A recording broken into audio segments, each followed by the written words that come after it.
to study Session 5, Psychological Contract and Employee Relations. What is psychological contract? The mutual beliefs, perceptions, and informal obligations between an employer and an employee is termed psychological contract. It sets the dynamics for the relationship and defines the detailed practicality of the work to be done. It is also considered as the actual but unwritten expectations of an employee or workforce towards the employer. It represents the obligations, rights, rewards, and so on that an employee believes he or she is owed by his or her employer in return for the employee's work and loyalty. In another way, psychological contract is seen as the perception of the two parties, employee and employer, of what their mutual obligations are towards each other. Some obligations may be seen as promises and others as expectations. The important thing is that they are believed by the employee to be part of the relationship with the employer. Difference between psychological contract and the legal contract of employment. The legal contract offers only a limited and uncertain representation of the reality of the employment relationship. The employee may have contributed little to its terms beyond accepting them. The psychological contract, on the other hand, looks at the reality of the situation as perceived by the parties and may be more influential than the formal contract in affecting how employees behave from day to day. The history of psychological contract. The psychological contract is an increasingly relevant aspect of workplace relationships and wider human behavior. Descriptions and definitions of the psychological contract first emerged in the 1960s, notably in the work of organizational and behavioral theorists like Chris Argyris and Edgar Schein. Many other experts have contributed ideas to the subject since then and continue to do so, either specifically focusing on the psychological contract or approaching it from a particular perspective, of which there are many. Primarily, the psychological contract refers to the relationship between an employer and its employees, and specifically concerns mutual expectations of inputs and outcomes. The psychological contract is usually seen from the standpoint of feelings of employees, although a full appreciation requires it to be understood by both parties. Simply, in an employment context, the psychological contract is the fairness or balance, typically as perceived by the employee, between how the employee is treated by the employer and what the employee puts into the job. Unlike many traditional theories of management and behavior, the psychological contract and its surrounding ideas are still quite fluid. They are yet to be fully defined and understood, and are far from widely recognized and used in organizations. At the heart of the psychological contract is a philosophy, not a process or a tool or formula. But societies have developed expectations of a better work-life balance reinforced by legislation, and employers have found it in their own best interest to develop practices that respect equal opportunities and employment rights through professionalized human resource services, because the workforce is better educated, less differential to authority, and less likely to remain loyal. The workforce is required to be more flexible to meet new challenges quickly and effectively, but this need to change can be a source of insecurity. The use of temporary workers as well as outsourcing of projects and whole business functions also changes workers' expectations as to what they want to get out of their psychological contract. For example, transferable skills now versus lifetime employment before. And automation has both empowered a greater percentage of the workforce and allowed the emergence of teleworking, which fragments the old social orders of a single location workplace and generates greater freedom and flexibility in an ever-increasing global workforce. Why psychological contract? Changes currently affecting the workplace include more employees on part-time and flexible work, organizations downsizing and delayering, meaning remaining employees have more to do, markets, technology and products constantly changing, technology and finance becoming less important than human resource as sources of competitive advantage, traditional organizational structures becoming more fluid. The effect of these changes is that employees are increasingly recognized as the key business drivers.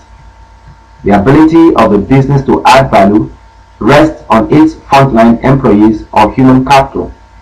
Organizations that wish to succeed have to get the most out of this resource. In order to do this, employers have to know what employees expect from their work. The psychological contract offers a framework for monitoring employee attitudes and priorities on those dimensions which can be shown to influence performance. The formation of the contract. During the recruitment process, the employer and interviewee will discuss what they each can offer in the prospective relationship. If agreement is reached, most employers will impose a standard form of contract, leaving the detail of the employee's duties to be clarified on the job. While some of the initial statements, no matter how informal and imprecise, may later be remembered as promises and give rise to expectations.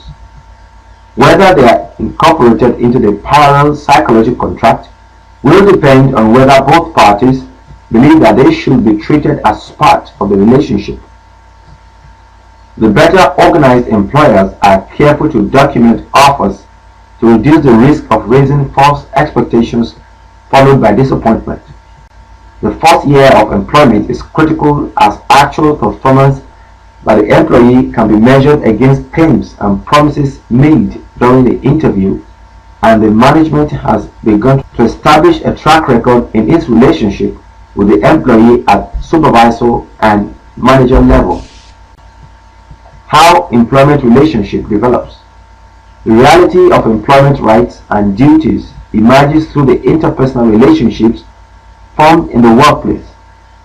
How employers, supervisors, and managers behave on a day-to-day basis is not determined by the legal contract. Employees slowly negotiate what they must do to satisfy their side of the bargain and what they can expect in return, such as in appraisal or performance review sessions.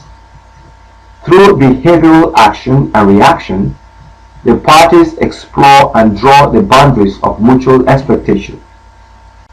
The reality of employment rights and duties emerges through the interpersonal relationships formed in the workplace. How employers, supervisors, and managers behave on a day-to-day basis is not determined by the legal contract. Hence, the psychological contract determines what the parties will or will not do and how it will be done. When the parties' expectations match each other, performance is likely to be good and satisfaction levels will be high. So long as the values and loyalty persist, trust and commitment will be maintained. Motivation and commitment will be enhanced if transfers and promotions follow the agreed path in a timely fashion. If managed effectively, the relationship will foster mutual trust between the parties, matching the objectives and commitments of the organization to those of their employees. The main cause of disappointment tends to be that middle managers are protective of their status and security in the eyes of their superiors, and this can introduce conflicts of interest when they are required to fulfill their obligations to their subordinates. Organization promises. 1. Career development.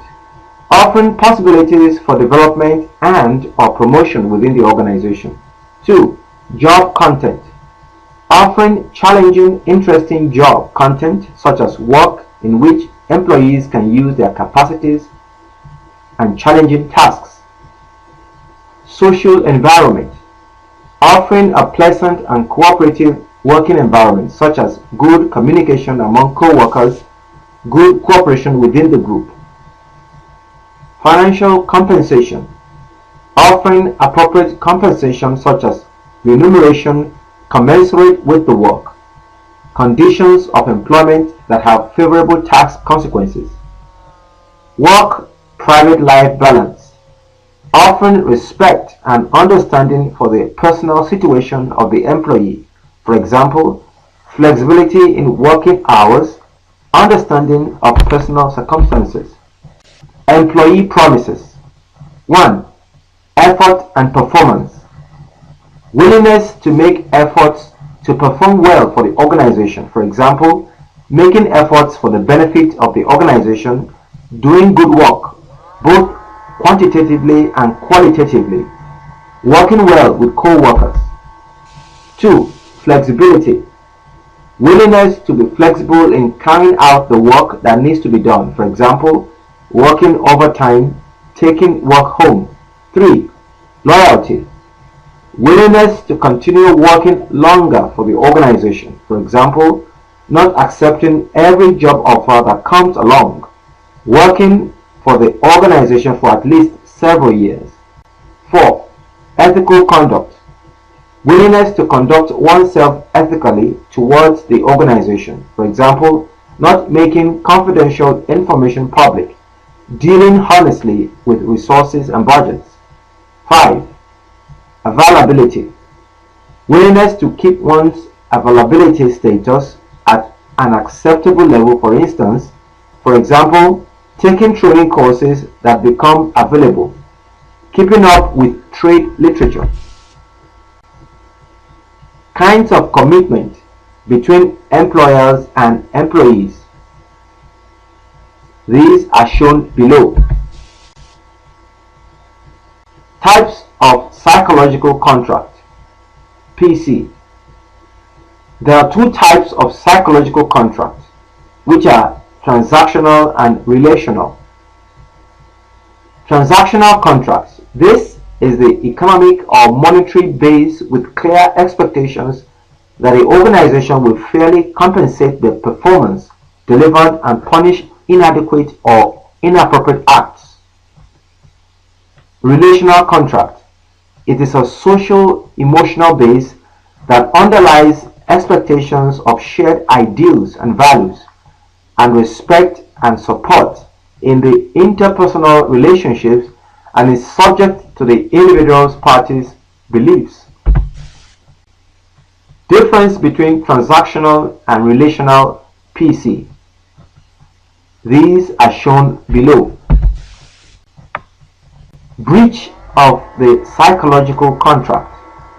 Psychological contract breach may occur if employees perceive that their firm or its agents have failed to deliver on what they perceive was promised, or vice versa. Employees or employers who perceive a breach are likely to respond negatively. Responses may occur in the form of reduced loyalty, commitment, low job satisfaction, and organizational citizenship behaviors. If the activities of the organization are perceived as being unjust or immoral, for example, aggressive downsizing or outsourcing causing significant unemployment, its public reputation and brand image may also be damaged.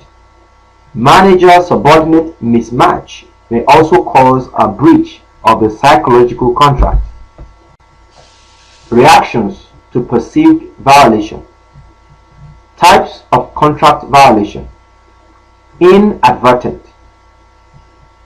able and willing, divergent interpretations that were made in good faith.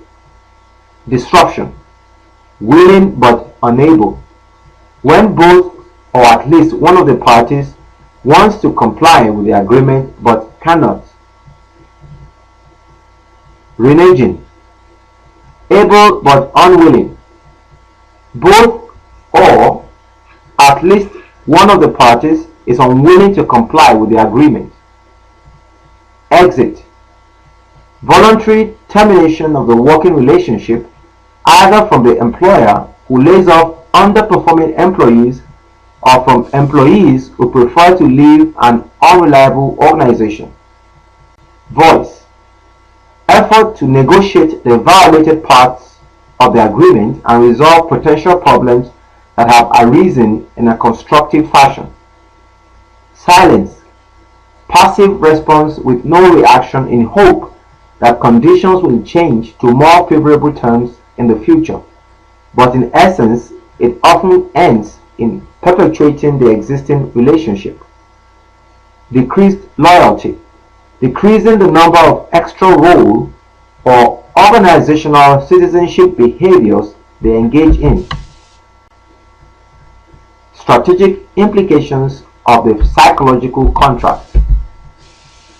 Destruction or neglect. Passive indifference to one's duties is detriment to the interest of the organization, or more active, counterproductive behavior, putting in half-hearted effort, more absenteeism and lateness, less quality. Take 2. More absenteeism and lateness, less attention to quality. Process fairness. People want to know that their interests will be taken into account when important decisions are made. They would like to be treated with respect. They are more likely to be satisfied with their job if they are consulted about change. Communications. An effective two-way dialogue between employer and employees is a necessary means of giving expression to employee voice. Management style. In many organizations, managers can no longer control the business top-down. They have to adopt a more bottom-up style. Crucial information which management need is known by employees from their interactions with customers and suppliers. Managing expectations. Employers need to make clear to new recruits what they can expect from the job. Managing expectations, particularly when bad news is anticipated, will increase the chances of establishing a realistic psychological contract. Measuring employee attitudes. Employers should monitor employee attitudes on a regular basis as a means of identifying where action may be needed in order to improve performance. Summary of study session. In this study session, we learned the difference between psychological contract and legal contract of employment. We also learned the history of psychological contract as well as the difference between transactional and relational psychological contract. This is the end of study session 5. Thank you.